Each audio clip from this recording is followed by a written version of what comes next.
Hello, welcome students of Standard 12th Commerce. Last video લેક્ચરની અંદર આપણે ઇનડાયરેક્ટ સ્પીચનું કન્સેપ્ચ્યુઅલી એટલે કે એની અંદર શું આવે, કેવી રીતે સેન્ટેન્સીસ બને, એનું સંપૂર્ણ કાર્ય પૂરું કર્યું. એટલે કે ઇનડાયરેક્ટ સ્પીચનો મિનિંગથી લઈ અને માસ્ટર ટેબલ સુધીની યાત્રા આપણે પૂરી કરી. ત્યારબાદ લાસ્ટ વિડિયો લેક્ચરની અંદર હજી એક વધારાની વસ્તુ આપણે જોઈ, એટલે કે જે રીતે આપણને પૂછાય છે 4 માર્કના વેઇટેજમાં ઇંગ્લિશ ગ્રામરની અંદર, એ રીતે આપણે એનો પેરેગ્રાફ પ્રેક્ટિસ કરી ગયા. પરંતુ મેં તમને કીધું હતું એ રીતે કે અહીંયા બોર્ડની અંદર પેરેગ્રાફ પૂછવાની ટોટલ 5 મેથડ છે. 5 અલગ અલગ રીતે પેરેગ્રાફ આપણને પૂછાઈ શકે, જેમાંથી કોઈ પણ એક મેથડ મતલબ કે અલગ અલગ સિસ્ટમથી પેરેગ્રાફ પૂછાય. સિસ્ટમ મતલબ ફોર એક્ઝામ્પલ ક્યાંય ડાયલોગ ફોર્મ આપેલું હોય, ક્યાંક સેન્ટેન્સ ડાયરેક્ટ આપેલા હોય. તમે પેલો પેરેગ્રાફ જોયો છે કે પહેલા પેરેગ્રાફમાં સ્પીકર અને લિસનર કોણ છે એ આપણે ઓળખવા પડતા હતા. તો આવા અલગ અલગ એના ફોર્મેટ છે. પ્રશ્ન પૂછવાની અલગ અલગ 5 રીત છે. એ 5 રીતના પેરેગ્રાફ હું તમને સૌથી પહેલાં એઝ અ પ્રેક્ટિસ વિડિયો લેક્ચરની અંદર કરાવીશ. હા, એ 5 પેરેગ્રાફની પ્રેક્ટિસ કમ્પ્લીટ થઈ ગયા બાદ બાકીના પેરેગ્રાફ તમને હોમવર્કના રૂપમાં આપીશ. આ પૂરું થશે એટલે 4 માર્કનો વેરી મોસ્ટ આઈએમપી ટોપિક જેનું નામ છે ઇનડાયરેક્ટ સ્પીચ, એ આપણું કમ્પ્લીટ ગણાશે. તમે એવું કહી શકો કે સમજાઈ ગયું છે બધું, પણ practice max the main perfect. એવી રીતે પ્રેક્ટિસ આપણે હજી બાકી છે. તો હવે આપણે સ્ટાર્ટ કરી દઈએ પ્રેક્ટિસને. એક ફોર્મેટ, એક પેરેગ્રાફ કેવી રીતે પૂછાય, મેથડ શું હોય, એક્ઝામ્પલ 1 આપણે લાસ્ટ વિડિયો લેક્ચરની અંદર કર્યું. હવેની જે બાકીની 4 મેથડ વધે છે એને આપણે જોઈ લઈએ. પણ એ પહેલાં ફરીથી એક વખત યાદ કરાવી દઉં. ઇનડાયરેક્ટ સ્પીચ મતલબ જે લાઈવ વાત, જેમ અત્યારે આપણી વચ્ચે જે ડાયરેક્ટ કોન્ટેક્ટ થાય છે એવું ન થયું હોય, એને બદલે શું થયું હોય તો કે કોન્ટેક્ટ ઇનડાયરેક્ટલી થયો હોય. કમ્યુનિકેશન, વાતચીત ઇનડાયરેક્ટલી થાય. ઇનડાયરેક્ટલી મતલબ બીજો વ્યક્તિ છે એ ત્રીજા વ્યક્તિને ઇન્ફોર્મ કરે, અથવા તો પહેલો વ્યક્તિ છે એ ત્રીજા વ્યક્તિને ઇન્ફોર્મ કરે કે ભાઈ પહેલો વ્યક્તિ આમ કહેતો તો આને કહેવાશે ઇનડાયરેક્ટ સ્પીચ, જેના બીજા 2 નામ ઇનડાયરેક્ટ નરેશન અને રિપોર્ટેડ સ્પીચ. ત્યારબાદ આપણે એના 3 ગોલ્ડન રૂલ્સ અભ્યાસ કર્યા. નંબર 1, કોઈ પણ વાક્ય હોય ડાયરેક્ટ સ્પીચનું, એને જ્યારે ઇનડાયરેક્ટ બનાવો ત્યારે દરેક વાક્ય ભૂતકાળ બની જશે. કેવી રીતે એનું ટેબલ તમે આખું લર્ન કરી ગયા છો, એ હું ફરીથી રિપીટ નથી કરતો. રૂલ નંબર 2, કોઈ પણ વાક્ય વિધાન વાક્ય બની જશે. પ્રશ્ન હોય તોય ભલે, ઉદ્ગાર હોય તોય ભલે, દરેક વાક્યનું ફોર્મેટ બદલીને થઈ જશે વિધાન વાક્ય. રૂલ નંબર 3, દરેક વાક્યમાં વપરાતા સમયદર્શક શબ્દ એટલે કે ટુડે, ટુમોરો, યસ્ટરડે વગેરે વગેરે, આ બધા જ શબ્દો પહેલાંના શબ્દો બની જશે. મતલબ ટુડે બની જશે that day, yesterday previous day, tomorrow next day વગેરે વગેરે. આ 3 ગોલ્ડન રૂલ્સને આપણે ઉપયોગ કરીએ છીએ વાક્ય બનાવતી વખતે. ત્યારબાદ આપણે ઉપયોગ જોયું કે master table of indirect speech. આ માસ્ટર ટેબલ વાક્યના પ્રકાર ઉપર આધારિત છે. જેવો વાક્યનો પ્રકાર એ પ્રમાણેનું એનું રિપોર્ટિંગ વર્બ અને એ પ્રમાણેનું કનેક્ટર. તો એ પણ આપણે સ્ટડી કરી ગયા. ફાઇન. અને ત્યારબાદ મેં તમને અમુક વસ્તુઓ ટિપ્સ તરીકે આપી, નોટ્સ તરીકે આપી કે પેરેગ્રાફ બનાવતી વખતે કઈ બાબતોનું ધ્યાન રાખવું. તો પહેલી બાબત તો એ છે, આખા પેરેગ્રાફની મેથડ નક્કી કરી લ્યો, કઈ ફોર્મેટમાં પૂછાણું છે. આપણે જે 5 ફોર્મેટ જોવાના છીએ એમાંથી કયું ફોર્મેટ છે જેમાં પ્રશ્ન મુકાયેલો છે, રાઈટ. બીજા નંબરે જોઈ જાઓ સ્પીકર અને લિસનર કોણ. હા, ડાયલોગ ફોર્મમાં હશે પેરેગ્રાફ, જે હમણાં હું બીજું એક્ઝામ્પલ લઉં છું. એની અંદર આ વસ્તુ આ નહીં કરવી પડે, સ્પીકર લિસનર ગોતવાની જરૂર નહીં પડે. પણ એ સિવાયની બધી જ મેથડમાં બીજા નંબર ઉપર આપણે જોશું કોણ સ્પીકર છે, કોણ લિસનર, કોણ બોલે છે, કોને કહે છે. રૂલ નંબર 3, નોટ નંબર 3, ત્રીજા નંબરે શું કરો તો કે ત્રીજા નંબરે વાક્યના પ્રકાર કેટલા આપ્યા છે એ જોઈ ચેક કરી લ્યો. પ્રકાર મતલબ હકાર છે, વાક્ય પ્રશ્નાર્થ છે, નકાર છે, ઇન્ટરોગેટિવ છે, ઇમ્પેરેટિવ છે, આજ્ઞાર્થ અથવા તો ઉદ્ગાર વાક્ય, એક્સક્લેમેટરી છે કે પછી છેલ્લું ઓપ્ટેટિવ છે. આ નક્કી કરી લ્યો. આ 3 વસ્તુ કન્ફર્મ થયા પછી જ આપણી પેન ઉપડશે અને પછી આપણે એનો આન્સર બનાવવાનું શરૂ કરી દઈશું, રાઈટ. તો જોઈ લીધું છે આ રીતે આપણે ઇનડાયરેક્ટ સ્પીચને કમ્પ્લીટલી. હવે એની પ્રેક્ટિસ કરવા જઈ રહ્યા છીએ. પહેલું એક્ઝામ્પલ સોલ્વ છે, તમે બુકની અંદર પણ એને લખી લીધું હશે. ચલો late start. Example number 2. Yes, તો આ છે મેથડ નંબર 2, જેનું ક્વેશ્ચન આપેલો છે તમારી સામે. ક્વેશ્ચનને બરાબર તમે જોઈ લ્યો, લખી લ્યો બુકની અંદર, સ્ક્રીનશોટ પણ પાડી શકો તમે. ક્વેશ્ચન છે એ ડાયલોગ પેટર્નમાં આપેલો છે. આને ડાયલોગ ફોર્મેટ કહેવાશે, જેમાં એક વ્યક્તિ બીજા વ્યક્તિ સાથે ટોક કરતો હોય, વાત કરતો હોય. એ રીતે રાજ સેઝ, વચ્ચેની જે કોલન છે ને એને સેઝ કહેશું આપણે, બરાબર. આની વાત કરું છું. Raj says where did you go yesterday. આ એનો ક્વેશ્ચન થયો.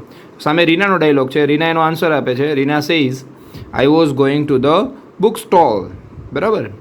રાજ ફરીથી, Raj says so that what had you bought from there. Reena says I had bought English text book.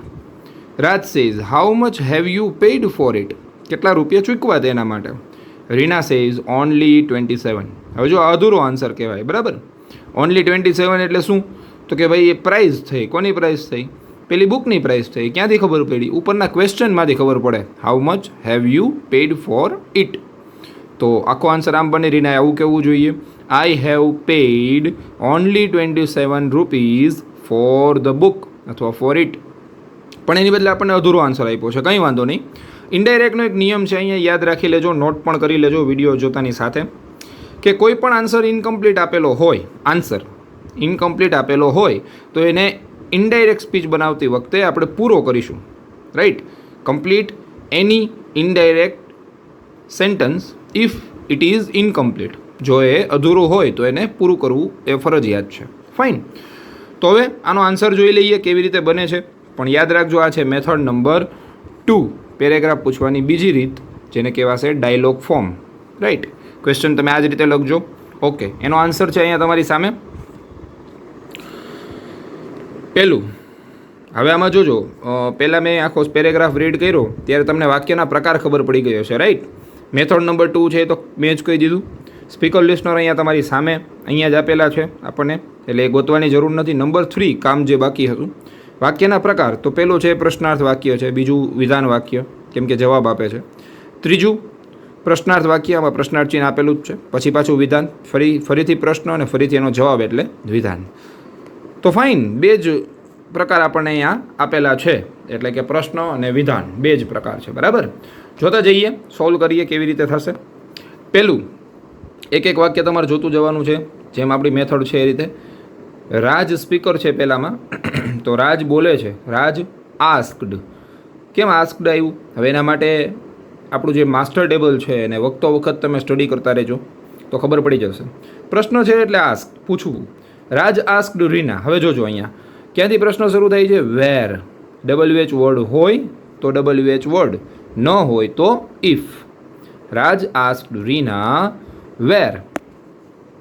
પછી ડીડ યુ ગો યસ્ટરડે આવું આપેલું છે ક્વેશ્ચનમાં, તો આપણે યુને આગળ લઈ લેશું એક સ્ટેપ આગળ. શું કામ? તો કે એક નિયમ છે, એક ગોલ્ડન રૂલ છે આપણો. શું? દરેક વાક્ય વિધાન વાક્ય બની જશે. યુ આગળ આવશે. ને યુ એટલે કોણ? તો કે રાજ કે રીના. યુ એટલે તું, સામેવાળો વ્યક્તિ. સામેવાળો વ્યક્તિ રાજ બોલતો હોય ત્યારે સામે કોણ હશે? યસ, રીના. તો એના માટે મેં અહીંયા લખ્યું છે રીના લખી શકો તમે. એની બદલે તમે એને સી પણ કહી શકો. વેર સી. હવે ડીડ એટલે ભૂતકાળ, પણ આપણો નિયમ છે રૂલ નંબર 1 કે દરેક વાક્ય વિધાન વાક્ય બની જશે તો બનાવ્યું, પણ દરેક વાક્ય ભૂતકાળ થઈ જશે. આ તો ભૂતકાળ છે જ સર. ડીડ તો આપેલું જ છે આપણને, તો શું કરવું? તો ભૂતકાળનો ભૂતકાળ એટલે પૂર્ણ ભૂતકાળ, that is had. Where she had gone. હવે યસ્ટરડે શબ્દ જે હતો એને આપણે નિયમ નંબર 3માં ઉપયોગમાં લેશું. દરેક શબ્દ પહેલાંનો શબ્દ બની જશે. તો yesterday becomes the previous day. અહીંયા વાક્ય પૂરું થાય. ફરીથી આખું વાક્ય તમારી સામે મૂકી દઉં. Raj asked Reena where she had gone the previous day. અહીંયા વાક્ય પૂરું, પણ ત્યાં ફૂલ સ્ટોપ એટલા માટે મૂકેલો નથી કેમ કે ત્યાંથી જ આપણે જોડવાનું છે અને જોડવા માટેના શબ્દો જે પહેલા પેરેગ્રાફમાં પણ તમે જોયા હતા અહીંયા પણ તમને ફરીથી જોવા મળશે. મેં કીધું એ રીતે કે પહેલાં 5 પેરેગ્રાફ હું સોલ્વ કરાવીશ તમને, જેથી કરી અને તમને એમાં ગ્રીપ આવી જાય. ત્યારબાદના પેરેગ્રાફ તમને હોમવર્કમાં આપીશ તો આવા શબ્દોની તમને માહિતી મળી જશે. જો અહીંયા છે on hearing that. On hearing that મતલબ આ સાંભળીને. જ્યારે બે લોકો વાત કરતા હોય છે, કમ્યુનિકેશન કરતા હોય છે, ત્યારે એકબીજાની વાત સાંભળે અને પછી જવાબ આપે, બરાબર ને? તો અહીંયા લખ્યું છે on hearing that. On hearing that. હવે ક્વેશ્ચન જોઈ લઈએ. રીના જવાબ આપે છે આઈ was going to the book stall. ઉપર ક્વેશ્ચન સામે જ રાખ્યો છે એમ એટલા માટે. ઓકે, તો હવે રીનાનો આન્સર છે, આન્સર કહી શકો એના માટે અહીંયા સરસ મજાનો શબ્દ વાપરેલો છે રિપ્લાઇડ. ફાઇન. રીના રિપ્લાઇડ. કોને રિપ્લાય કરે છે? રાજને. તો રીના રિપ્લાઇડ રાજ. હવે આ વિધાન વાક્ય છે એટલે કનેક્ટર બનશે that. Reena replied Raj that. હવે ઉપર જોતા જાજો. આઈ વોઝ ગોઈંગ. આઈ પોતાના માટે રીના ઉપયોગ કરે, પણ આપણે રીના માટે ઉપયોગ કરવું પડે શી. શી હેડ been going. Head been going કેવી રીતે આવ્યું સર? ઉપર તમે જોશો તો ઉપર આપેલું છે વોઝ. એમ ઇઝ આર હોય તો વોઝ વેર અને વોઝ વેર હોય તો હેડ બીન. આવું આપણે આગળ શીખી ગયા રૂલ નંબર 1ની અંદર. હેડ બીન ગોઈંગનું ગોઈંગ આઈએનજી જ રહેશે. Had been going to the book stall. Full stop. અહીંયા વાક્ય પૂરું થઈ ગયું. ફૂલ સ્ટોપ તમારે મૂકવાનું નથી જ્યારે લખતા હોય ત્યારે, પણ અત્યારે સમજવા માટે હું બોલતો જાઉં છું. Full stop. Had been going to the book stall. Fine.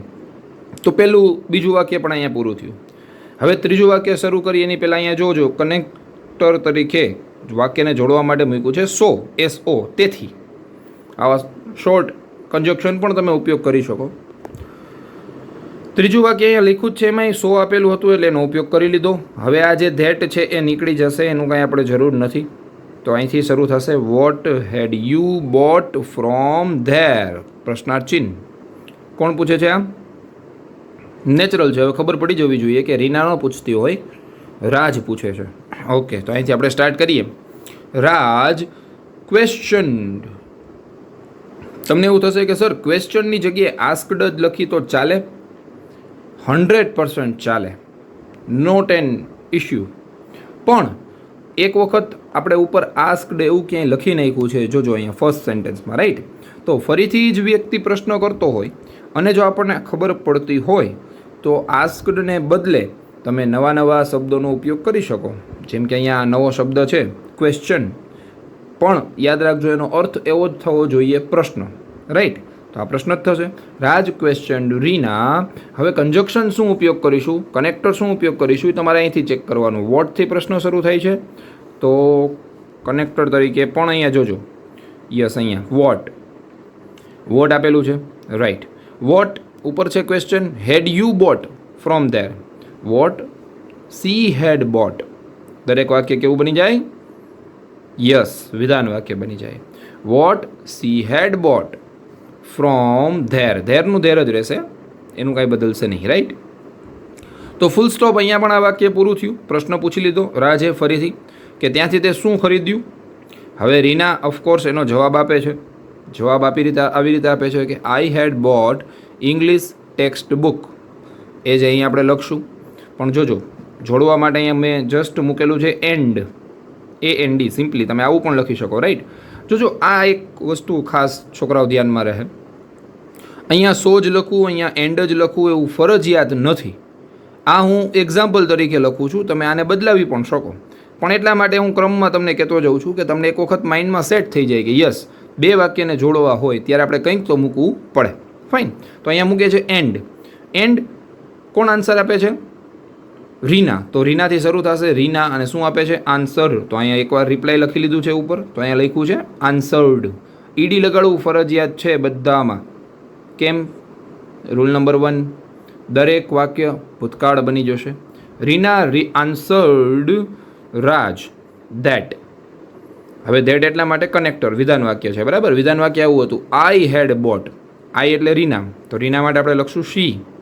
She had bought. કોઈને એમ થાય સર હેડનું કેમ કંઈ બદલું નહીં? તો પૂર્ણ ભૂતકાળ પછી કોઈ નવો કાળ આવતો નથી, એટલા માટે એને આપણે બદલાવતા નથી. C had bought English text book. અહીંયા વાક્ય પૂરું થઈ જશે. C had bought English text book. હવે ક્વેશ્ચનમાં જોઈએ, રાજનો હજી એક ક્વેશ્ચન છે, how much have you pad four it. તો આને આપણે અહીંયા બનાવીએ છીએ. અહીંયા જો જોડ્યું છે મેં ફર્ધર એટલે આગળ, ફર્ધર ફરીથી આગળથી, રાજ ઇન્ક્વાયર્ડ લખેલું છે અહીંયા. આસ્ક્ડ એક વખત ઉપયોગ થઈ ગયું, ક્વેશ્ચન્ડ ઉપયોગ થઈ ગયું, તો હવે ઉપયોગ કરીએ છીએ ઇન્ક્વાયર્ડ. રાજ ઇન્ક્વાયર્ડ રીના. રાજ ઇન્ક્વાયરી કરે છે રીના સાથે. હાઉ મચ WH વર્ડ છે તો એને જ આપણે અહીંયા લીધું. How much have you paid. જોજો ઉપર ક્વેશ્ચનને, હેવ યુ પેઇડનો યુ આગળ આવશે અને યુ મતલબ રીના માટે છે, તો રીના એટલે સી હેડ પેઇડ. હેડનું હેડ જ રહેશે. C had paid for it.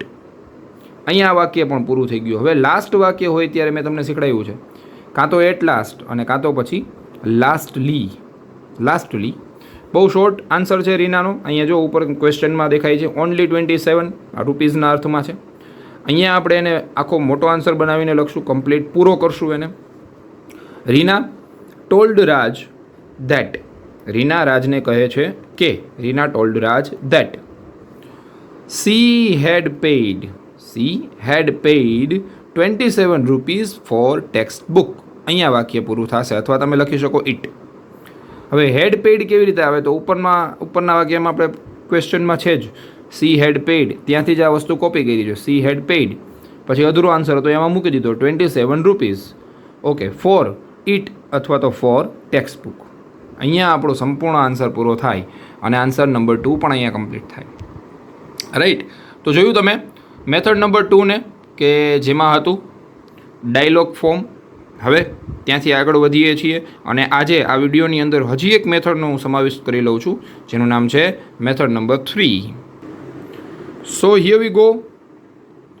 Method number 3. Method number 3 છે અહીંયા તમારી સામે. મેથડ નંબર 3માં સેન્ટેન્સ આપેલા છે ડાયરેક્ટ પેરેગ્રાફના જ રૂપમાં. બરાબર. મેથડ નંબર 2માં હતો ડાયલોગ ફોર્મ. અહીંયા આપેલા છે સેન્ટેન્સ પેરેગ્રાફના રૂપમાં, અને એમાં સ્પીકર અને લિસનર અલગ રીતે આપેલા છે, જે આપણે ગોતી લઈએ ફર્સ્ટ. બરાબર ને, આપણું જે કામ છે એ પ્રમાણે. અલાન્સ ફાધર સેડ ટુ અલાન. અલાન એક કોઈ છોકરાનું નામ છે, એના ફાધર અલાનને કહે છે. તો આમાં સ્પીકર કોણ બને છે? Alan's father. યસ. અને લિસનર સાંભળે છે Alan. Okay. Why are you wasting your time?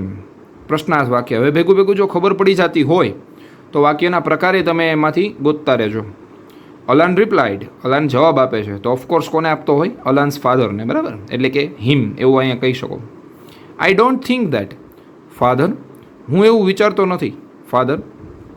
So his father sad. ફરીથી એના ફાધર કહે છે. ડોન્ટ આર્ગ્યુ વિથ મી. આ વાક્યનો પ્રકાર જોજો ખાસ. ડોન્ટથી શરૂ થતું વાક્ય એ આજ્ઞાર્થ વાક્ય બને.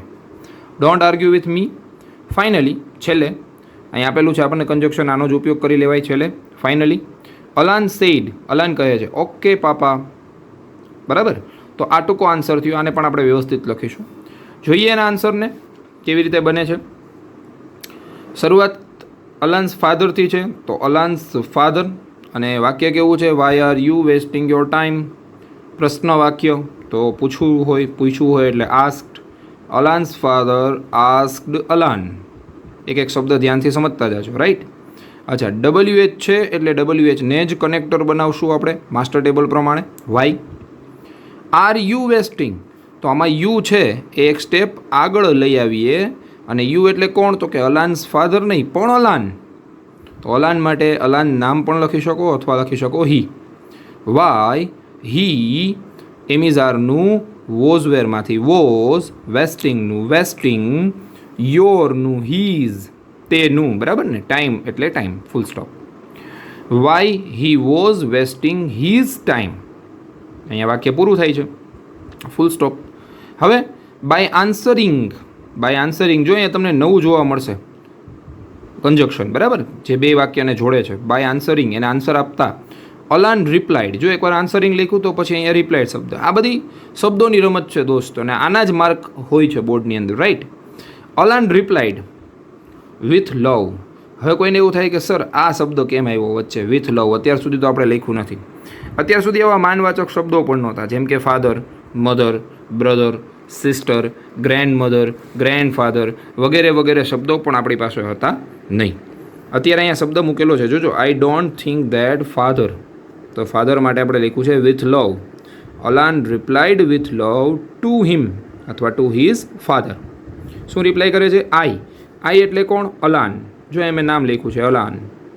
પછી ડોન્ટનું થઈ જશે ડીડન્ટ. ડુ નોટનું ડીડ નોટ. ડીડન્ટ એટલે V1 જ રહેશે ફરીથી. Think. Alan didn't think that. Alan એવું વિચારતો નથી. ધેટ. અહીંયા વાક્ય પૂરું થઈ ગયું. નવું વાક્ય જોડવા માટે કન્જક્શન અહીંયા મૂકેલું છે. કન્જક્શન છે સો. હવે કોણ બોલે છે અહીંયા જોશું આપણે. જો સો અહીંયા આપેલું જ હતું, એ જ આપણે અહીંયા કોપી કરી લીધું. આપણને એક ફાયદો મળ્યો, બેનિફિટ મળ્યો. His father said. એના ફાધર પૂછે છે. અચ્છા, પૂછતા નથી. Don't argue with me. એના ફાધર છે એને ઓર્ડર આપે છે, રાઈટ. ફાધર છે હંમેશા સનને ઓર્ડર આપી શકે. આ જ વાક્ય જો ઊંધું હોત, અલાન ટુ હિઝ ફાધર હોત, તો આપણે ઓર્ડરની બદલે લખવું પડત યસ રિક્વેસ્ટેડ. ફાઇન. તો અહીંયા વાક્ય છે સો હિઝ ફાધર. હિઝ ફાધર એટલે કે અલાન્સ ફાધર એવું લખી શકો. ઓર્ડર્ડ આજ્ઞાર્થ વાક્ય છે એટલે ઓર્ડર્ડ. ઓર્ડર્ડ અલાન અથવા તો હિમ. ડોન્ટનું કનેક્ટર બનશે નોટ ટુ. જો પોઝિટિવ હોત તો ટુ, નેગેટિવ છે તો not to. Not to argue with him. Not to પછી V1, ટુ પછી હંમેશા V1, રાઈટ. એટલે આર્ગ્યુડ એવું નથી થયું. Not to argue with him. અહીંયા વાક્ય પણ પૂરું થઈ ગયું. ફરીથી આજ્ઞાર્થ વાક્ય ન સમજાણું હોય તો એકવાર ફરીને જોઈ લેજો. So his father ordered him not to argue with him. સમજાય છે? આખું બોલશો એટલે તમને વધારે સહેલું પડશે. ફાઇનલી શબ્દ આપણને અહીંયા એ લોકોએ આપેલો હતો ક્વેશ્ચનમાં, અને આમ પણ આપણું છેલ્લું સેન્ટેન્સ છે. તો લાસ્ટલી લખો કે ફાઇનલી લખો, બેનો મતલબ એક જ થશે. ફાઇન. તો ફાઇનલી અલાન સેડ ઓકે પાપા. જો બે શબ્દ છે અહીંયા, ઓકે અને પાપા. હવે યાદ રાખજો, ઓકે જેવો શબ્દ આપેલો હોય, શોર્ટ શબ્દ છે ઓકે. અચ્છા, ઓકે આપણે ક્યારે બોલીએ? ત્યારે બોલીએ કે જ્યારે સામેના વ્યક્તિ સાથે આપણે એગ્રી હોઈએ, બરાબર ને? કોઈ વાત તમે મને કરો ને હું એમ કહું ઓકે, તો ઇટ મીન્સ કે હું તમારી સાથે સહમત છું, તો જ હું ઓકે કહું છું. તો ઓકેનો મતલબ એગ્રી. આનું આપણે ક્રિયાપદ બનાવશું એગ્રી. અને પાપા જે ફાધર રિસ્પેક્ટેડ વર્ડ હતો એવો જ રિસ્પેક્ટેડ વર્ડ છે પાપા. મતલબ એના માટે પણ લખવું પડશે વિથ લવ. તો અહીંયા મેં લખ્યું છે, આન્સરમાં જોઈએ હવે. અલાન એગ્રીડ. ઈડી કેમ લાગ્યું? રૂલ નંબર 1, કોઈ પણ વાક્ય ભૂતકાળનું વાક્ય બની જશે. અલાન એગ્રીડ વિથ હિઝ ફાધર, અને અહીંયા આપણે એને પૂરું કરીશું, પાપા માટે લખશું વિથ લવ. આ જ શબ્દ તમે અહીંયા પણ લખી શકો. Alan agreed with love to his father, right, with his father.